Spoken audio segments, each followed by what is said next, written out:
you stuck in your house with nothing to do? Erin is here to bake with you. Quarantine Baking with Erin. First, I'd like to welcome everybody to Quarantine Baking with Erin. Today, we will be making a bread pudding.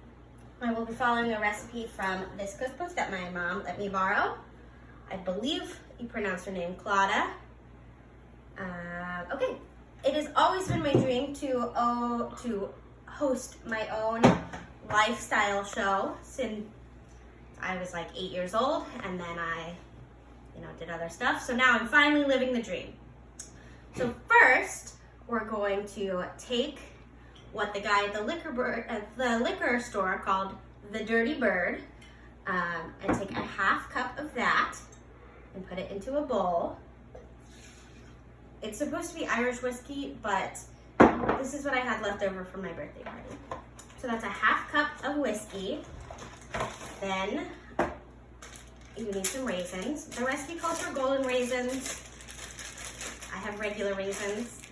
And you should measure about a third, but if I measured a third, there'd be like 20 raisins left, and that's stupid. So we're just gonna have a lot of raisins. And we're gonna let this mixture sit for about an hour.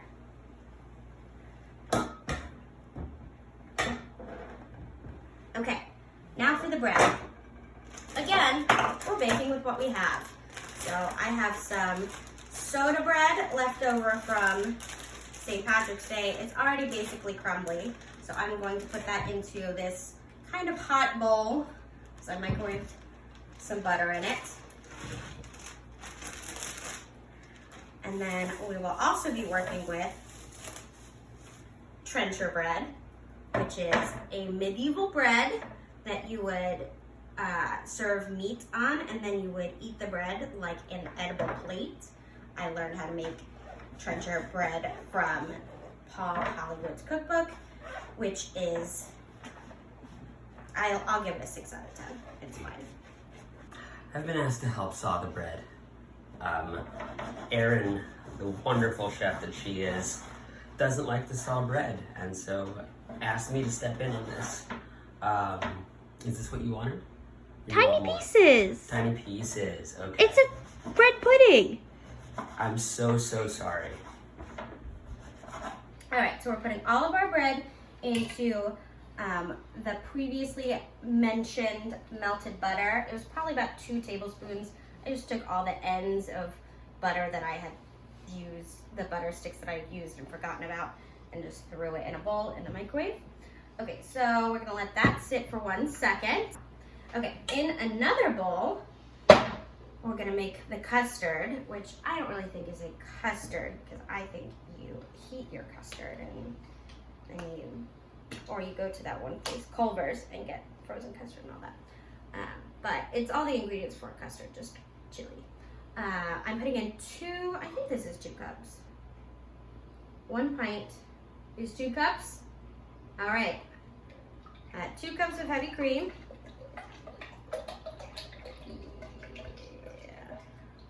All right, and then we'll do, it says 5 eggs, so I guess we'll put that. I'm gonna do 4. I'm gonna do 5. Bloosh. I worked at a summer camp baking bread for a summer, so I got really good at the one-handed dough crack. I can also do it with my left hand. Not as good, but I still got the magic. And 5. All right, we've got our heavy cream, we've got our eggs. Now we have our vanilla. I used to buy imitation vanilla. Ooh, this is not open. I used to buy imitation vanilla, and then both my mother and my husband called me cheap. All right, okay.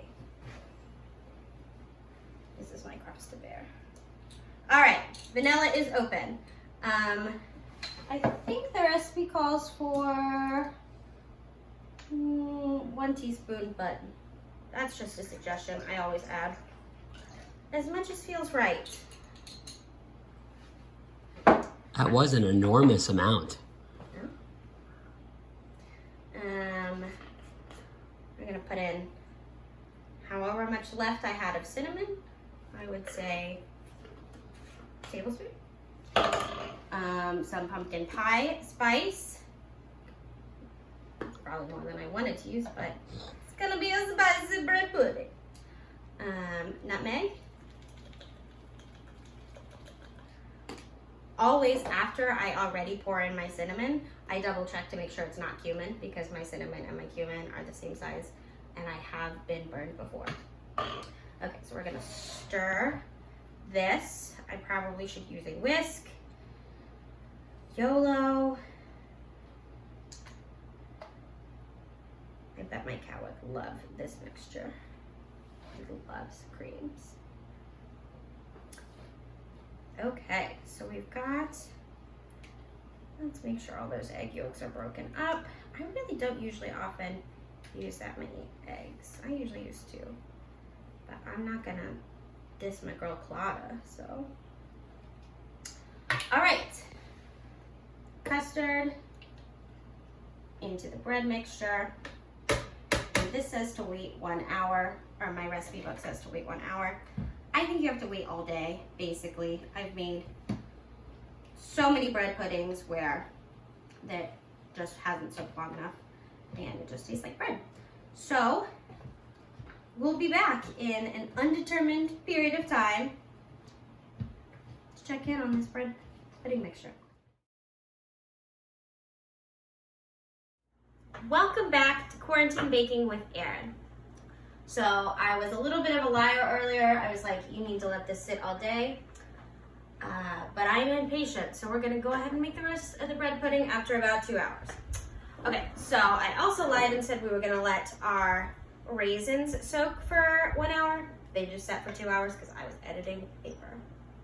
Okay, so I'm going to drain the whiskey from the raisins, and I will probably use it in some sort of sauce later.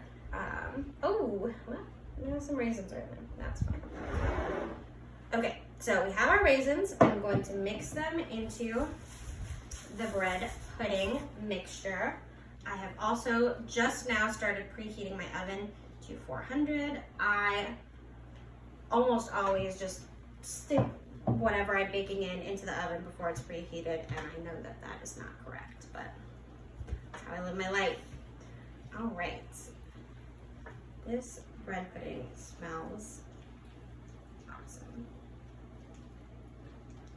Okay, so when baking with my mom over the winter break, I learned this trick that apparently everybody knows that I didn't know, which is for use butter and use either flour or the trick that we learned is to use breadcrumbs. So instead of just using your Pam spray or like me, just dumping a bunch of cooking oil and then wiping it off with a paper towel, which is ironically or unironically very hard to find at the grocery store at this current juncture. Any paper towels. So what you do is you grease with butter. I also don't really love this method because it takes forever, but when I made a lemon cake using this method, everybody was like, that's the bee's knees. So you gotta give the people what the people want. Okay, good enough. Breadcrumbs. And so I figured that breadcrumbs would be fitting with bread pudding. Let me try to do the sides. We'll see how this goes.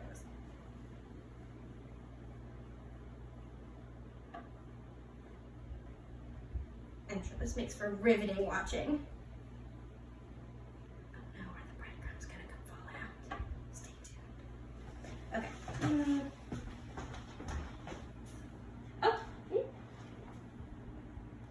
All right. It's mostly cooked and breadcrumbed. There will be stickage in the corners, but you know, I'm lazy. Okay, so this dish was given to me for my birthday from my friend Brookie. And it's gonna be awesome with this bread pudding. Okay, so we're gonna pour in our mixture. That again smells off the chain.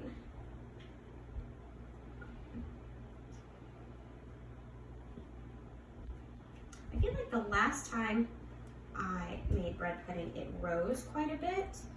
So hopefully it won't get too crazy over the top and spill over, but I think it'll be.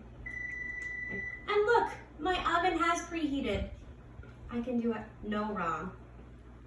And we're gonna stick this little ditty into the oven.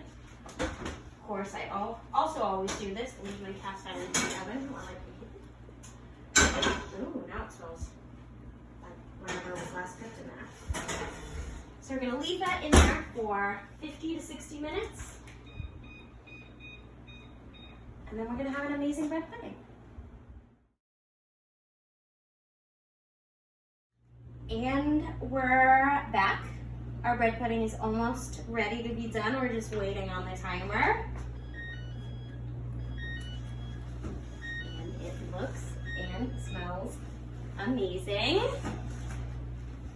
All right, so I'm going to serve this with a little bit of creme fraiche, which is the most delicious dairy product imaginable. I always buy it out at the store because they only restock it like once a month. It lasts forever.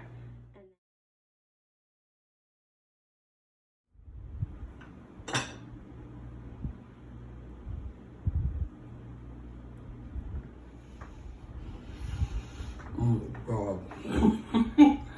Oh my God. How would you rate it? 11 out of 10. And compared to other bread puddings that I've made? This might be your best. Thank you for tuning in to our inaugural episode of Quarantine Baking with Erin. I tried the bread pudding. I have a tendency to never like anything that I bake, so I would give this recipe a 6.5 out of 10, whereas Michael gave an 11 out of 10, so that's Unbiased. That's about an 8 out of 10. I don't know, average.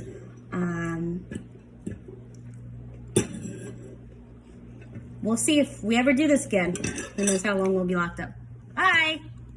Well, are you stuck in your house with nothing to do?